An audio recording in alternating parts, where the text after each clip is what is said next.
Hey, fellow comic book fans. The following clip originally appeared in episode number 8 of the Brazen comic book podcast, which was published on March 21st, 2018. Check the description for the link so that you can listen to the entire episode, and don't forget to hit that subscribe button.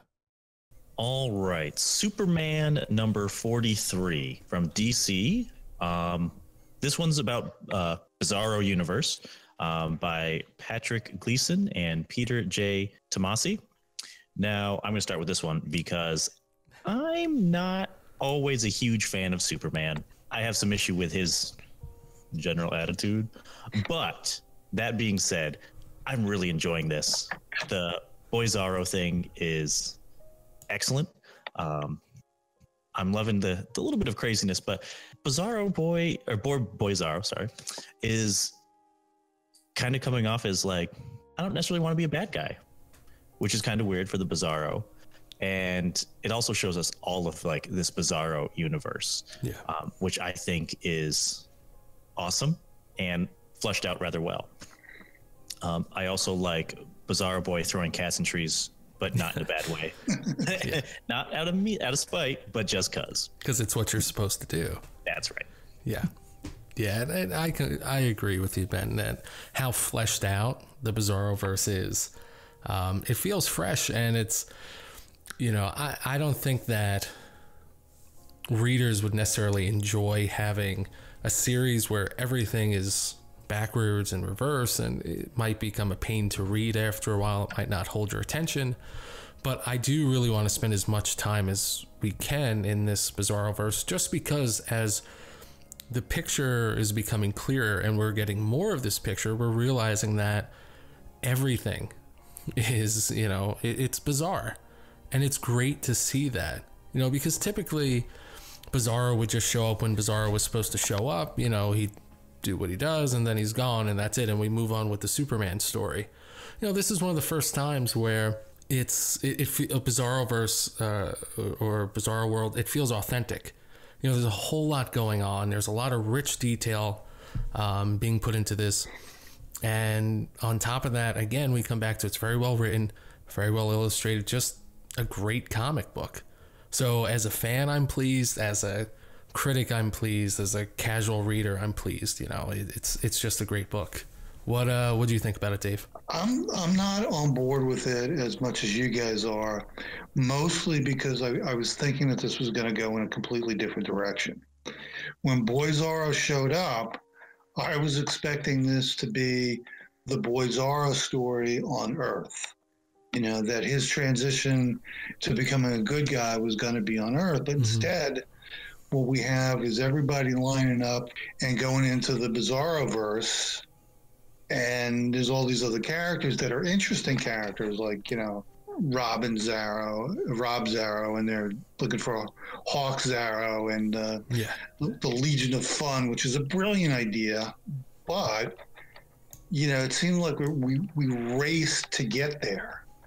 That there was a whole story that could have been told with Bizarro that they're just kind of skipping through to get to like the bigger issues. And it's like, I feel a little rushed. I feel a little cheated. I'm not entirely disappointed, but I'm just saying, I think they could have taken their time a little bit. Now I want to step in here.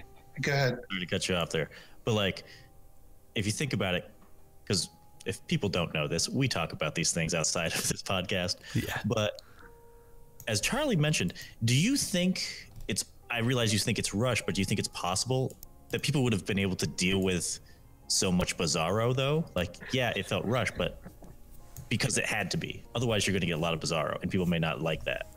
You're going to buy in or not. If you're worried about how people are going to react to the whole Bizarro language, then why are you doing the book in the first place? You got to kind of be all in when you're doing something like this. You can't really hedge your bets, by just speeding everything up to get to the big story. I think that's cutting corners a bit.